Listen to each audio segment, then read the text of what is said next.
नमस्कार। एक बार फिर स्वागत है सभी प्रतियोगी छात्र छात्राओं का अपने YouTube चैनल आई के हिंदी टारगेट में। जी हाँ, माध्यमिक शिक्षा सेवा चयन बोर्ड प्रयागराज 10/11 या 10/11 नहीं 10/12/2020 यानी 10 दिसंबर 2020 यानी मानवाधिकार दिवस आज के डेट में है। आप लोग इसको भी जानिए। तो हिंदी टीजीटी साक्षात्कार में आयोग द्वारा पूछे गए सवाल, आज के कैसे सवाल रहे, क्या पूछा गया, तो उसको हम आपको बताने वाले हैं। हमारे व्हाट्सएप नंबर पे आया हुआ है, सर जी हमसे ऐसे ऐसे पूछा गया है, तो हम आपको दिखाते हैं। प्रत्येक दिन का वीडियो हम आप लोग को बना के दे रहे हैं, उसी क्रम में आज का भी वीडियो आप लोग को देंगे। तो चलिए देखेंगे कौन कौन से प्रश्न हैं। और हमारा भी इंटरव्यू आज ही था, आप लोग से बताए हुए थे कि हमारा 10 तारीख को इंटरव्यू लगा हुआ है। तो हमसे क्या पूछा गया तो हम भी उसको जवाब देंगे, बताएंगे आप लोग से। बस लगातार बने रहिए वीडियो में। तो चैनल को सब्सक्राइब कर लीजिए, लाइक कर दीजिए, बेल आइकन को भी दबा दीजिए ताकि आने वाले सारे नोटिफिकेशन आपको मिलते रहें। इस चैनल के माध्यम से हिंदी टीजीटी पीजीटी की तैयारी करवाई जा रही है और आप इस चैनल से जुड़कर अपनी एक सीट सुनिश्चित कर सकते हैं। तो इससे पहले हम चलते हैं, आपको एक शख्स से मिलवाते हैं जिन्होंने अपना इंटरव्यू छोड़ दिया है, पूरी तरह से छोड़ दिया है, वो इंटरव्यू में जाएंगे नहीं। तो चलिए देखते हैं कौन वो शख्स हैं जिन्होंने ये इतना सराहनीय काम किया है। तो उनसे हम आपको मिलवाते हैं, अवगत करवाते हैं।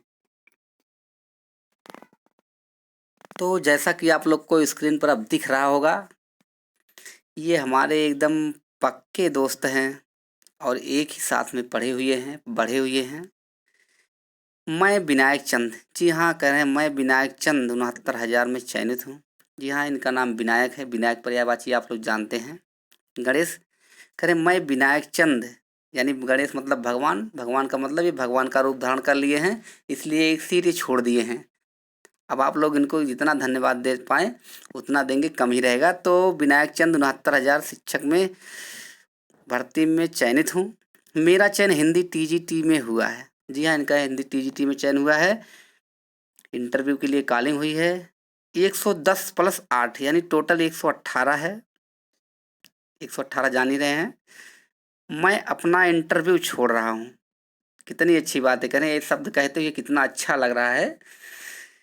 जब कोई कहता है कि मैं अपना इंटरव्यू छोड़ रहा हूँ और कहीं ना कहीं अगर चयनित है तब अगर कहते हैं, बड़ी अच्छी बात है, जिससे मेरे किसी एक भाई या बहन का चयन हो सके। इतनी ऊंची सोच से सब नहीं रखते हैं, बहुत लोग ऐसे हैं जो इंटरव्यू देने हुआ है, एलटी में हो गया है तब भी इंटरव्यू दे रहे हैं। तो ऐसी सोच रखने वाले के लिए बहुत बहुत धन्यवाद। मेरा इंटरव्यू 11/12/2020, देख लीजिए डेट भी कितना अच्छा है, 11/12/2020 को छोड़ रहे हैं। तो इनको आप लोग धन्यवाद दीजिए।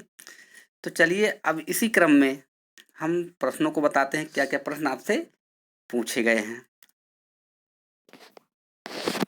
तो प्रश्न देख लीजिए, आपके सामने हाजिर है। सर नमस्ते, देखो इन्होंने नमस्ते किया है और इनका इंटरव्यू आज ही था। इन्होंने बताया, प्रियंका जी हैं, मेरे इंटरव्यू में मुझसे पूछे गए कि यानी मुझसे पूछा गया कि आप पीजी कब की हैं। पीजी कब की का मतलब कब समय पूछा गया हो, कब किस डेट में की हैं। तो इनसे पूछा गया तो आप अच्छे से बताए होंगे कब हम पीजी किए हैं। ठीक है, तो आप लोग भी अपना अच्छे से तैयार कर लीजिए, डेट थोड़ा याद कर लीजिएगा कि आप पीजी कब किए हैं, बीएड कब किए हैं, थोड़ा उसको भी याद कर लीजिएगा। वो याद करने की ज़रूरत नहीं, आप लोग को याद होगा, हम समझ रहे हैं। फिर इसके बाद एमए के सभी पेपर का नाम बताइए। ये थोड़ा कठिन प्रश्न तो है, थोड़ा क्या पूरा कठिन है। कोई एमए का, बीए का, बीएड का कोई प्रश्न उसने याद नहीं करता। सही बातें बता रहा हूँ, कोई तैयार नहीं करता। लेकिन अगर पूछ रहे हैं तो उसको थोड़ा आप लोग को ध्यान दीजिए। जितने भी 3 4 5 पेपर होते हैं उसको तैयार कर लीजिए, एक नज़र सरसरी देख लीजिए, उसी में बता देंगे। किसी भी विश्वविद्यालय का बता देंगे, वो समझ जाएंगे, वो समझ नहीं पाएंगे, बस आपको बता देना है 4 5। तो आपको कोई समस्या नहीं होगी। ठीक है, आगे चलते हैं। क्या पढ़कर आई हैं या क्या पढ़कर आए हैं। मैंने कहा भक्तिकाल, तो आप जो कहेंगे वही आपसे पूछेंगे। तो आप जो बता सकते हैं, भक्तिकाल, रीतकाल, आदिकाल, आधुनिक काल, भक्ति, जितने भी काल हैं एक तैयार कर लीजिए। कबीरदास के विषय में पूछे गए, कबीरदास के विषय में पूछा गया, तो इन्होंने अच्छे से जवाब दिए हैं सभी प्रश्नों का। तो कबीरदास के विषय बारे में सब बता दिया गया, कोई ऐसा प्रश्न नहीं जो छूटा है। कबीरदास का रहस्यवाद, कबीरदास के गुरु, कबीरदास के शिष्य, कबीरदास की रचनाएं, कौन सी रचनाएं संकलित है, किसमें है, कौन सी भाषा में है, ठीक है, किस दर्शन से प्रभावित हैं, निर्गुण है, सगुण है, संत हैं, क्या हैं, पहले कवि हैं, पहले समाज सुधारक हैं, तो ये सब प्रश्न बताए गए, सब पूछे जाएंगे। कबीर की भक्ति भावना और समाज दर्शन पूछे गए। तो भक्ति भावना और समाज दर्शन आप जान ही रहे हैं क्या है। इनकी दास से भाव भावना थी। समाज दर्शन पहले समाज सुधारक थे, बाद में कवि हुए हैं। कबीर के विषय में हजारी प्रसाद द्विवेदी जी ने क्या कहा है, तीनों ने बताया होगा कि हजारी प्रसाद द्विवेदी जी ने कबीर को वाणी के डिक्टेटर कहा गया है। वाणी का डिक्टेटर कहा है कबीरदास ने। शुक्ल ने सदुक्कड़ी, सुंदर दास खिचड़ी, पंचमेल खिचड़ी कहे हैं, तो यानी सभी लोग अलग अलग कहे हैं। अब ये प्रश्न आपको देखिए, कहा गया डिक्टेटर का क्या अर्थ होता है, तो ये प्रश्न हम आपको वीडियो में बताए हुए हैं। ऐसा कोई प्रश्न नहीं है, अगर आप पूरा वीडियो देखे होंगे तो ऐसा कोई प्रश्न नहीं जो छूटा हुआ हो, सभी प्रश्न हम बताए हुए हैं। और आप लोग ही कुछ इसी में से कहते थे कि ऐसे प्रश्न नहीं पूछे जाएंगे, तो ऐसे ही प्रश्न पूछे जाएंगे जैसे मैंने बताया था, और वैसे ही पूछे जा रहे हैं। फिलहाल उसको छोड़िए, आगे चलिए। समाज की परिभाषा बताएं, तो समाज की परिभाषा आप लोग जान रहे हैं, उसको बताने की ज़रूरत नहीं है। नहीं जान रहे तो पढ़ लीजिए, किताब में लिखा हुआ है, ठीक है। दो या दो से अधिक सार्थक शब्दों के मेल से समास बनता है।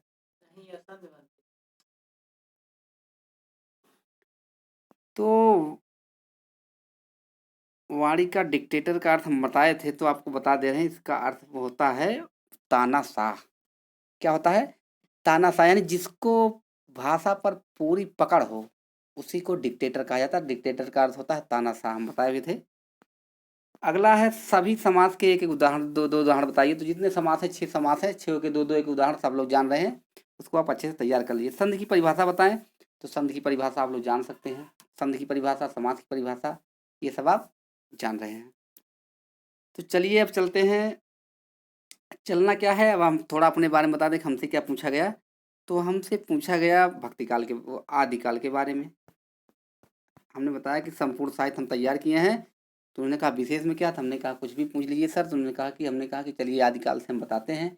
तो आदिकाल में पूछा गया हमसे कि आदिकाल में रासो साहित्य जो लिखे गए उनके नाम बताइए। बड़ा सरल पूछा गया, बस 4 मिनट में समाप्त कर दिया गया। तो रासो साहित्य पूछा गया, तो रासो साहित्य में हमने बता दिया, आप लोग जान ही रहे हैं। बीसल देव रासो, परमाल रासो, खुमार रासो, पृथ्वीराज रासो, जितने भी रासो हैं 4-5 हम बता दिए। फिर दूसरा प्रश्न किया गया, कोई समकालीन कवि का नाम बताइए। समकालीन कवि, तो समकालीन कवि आप लोग जान ही रहे हैं, अरुण कमल हैं, अशोक वाजपेयी हैं, मंगलेश डबराल।